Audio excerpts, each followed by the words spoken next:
ওই যে কথায় আছে না, হেলদি লাইফস্টাইল হেলদি ব্রেকফাস্ট, আমিও বানিয়ে ফেললাম চিকেন স্যুপ। শীতের সমস্ত রকম সবজি দিয়ে কি কি নিলাম সেটাই তোমাদের সঙ্গে শেয়ার করছি। চলো, সবার আগে এখানে রয়েছে egg, carrots, onion, chicken, cabbage, piece. এখানে রয়েছে সিম, কলিফ্লাওয়ার, এইগুলিই নিলাম। একটাকে তুলে রেখে এবার ভালোভাবে ওয়াশ করে নেব। চলো, তোমাদের এই বলতে বলতে আমার পরিচয়টাও দিয়ে ফেলি। তোমরা তো সকলেই জানো ত্রিপুরার মেয়ে স্বপ্না, আর আমি এই চ্যানেলে সমস্ত রান্নাবান্না করে থাকি তোমাদের পছন্দ মতো। যদি পছন্দ হয় অবশ্যই লাইক, শেয়ার, সাবস্ক্রাইবের মধ্য দিয়ে আমার পাশে থেকো। এবার সমস্ত সবজিগুলি ভালোভাবে ধুয়ে নিয়ে তারপর প্রেসারে সিটি দিয়ে দেবো। ভালোভাবে ধুয়ে নিচ্ছি। চিকেনটা আগেই ধোয়া ছিল, তাই ওর সঙ্গেও আবার দিয়ে দিলাম।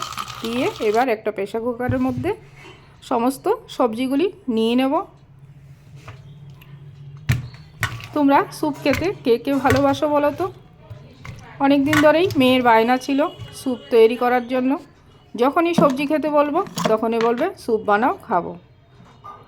কিন্তু স্যুপটা সত্যি সচরাচর খুব যে তৈরি করা হয় সেটা হয় না আমাদের, যেহেতু আমাদের ডায়েটের ব্যাপারটা নেই, তার জন্য মাঝে মধ্যে এটা তৈরি করা হয়। তবে মেয়ে যখন বায়না করেছে তখন তো বানাতেই হবে, তাই বানাতে চলে আসলাম। 1 টিস্পুনের মতো বাটার দিয়ে দিলাম, 1/2 টিস্পুনের মতো নুন দিয়ে 2 থেকে 3টে সিটি দিয়ে দেবো। দিলেই তৈরি হয়ে যাবে। সঙ্গে পরিমাণ মতো জল দিয়ে এবার হয়ে গেল আমার সিটিও কমপ্লিট। এবার এটা দিলাম আমি চালের গুঁড়ো। কি বলো তো, কর্নফ্লাওয়ার দেওয়াই যায়, কিন্তু আমি কর্নফ্লাওয়ারের বদলে চালের গুঁড়োটা দিলাম। তোমরা চাইলে কর্নফ্লাওয়ারও দিতে পারো। দিয়ে ভালোভাবে ম্যাশ করে নিতে হবে। আমার হাতে যে যন্ত্রটা দেখতে পাচ্ছ এটা দিয়েই আমি ম্যাশ করে নিচ্ছি। নিয়ে এবার চলো সার্ভ করা যাক। তার সঙ্গে আরও কিছু ডেকোরেশনের জন্য অ্যাড করব। চলো, স্কিপ করবে না, ভিডিওটা দেখতে থাকো, আশা করি ভালো লাগবে। আর তোমরা এইভাবে ত্রিপুরার মেয়ে স্বপ্না চ্যানেলের পাশে সদা সর্বদা জুড়ে থেকো।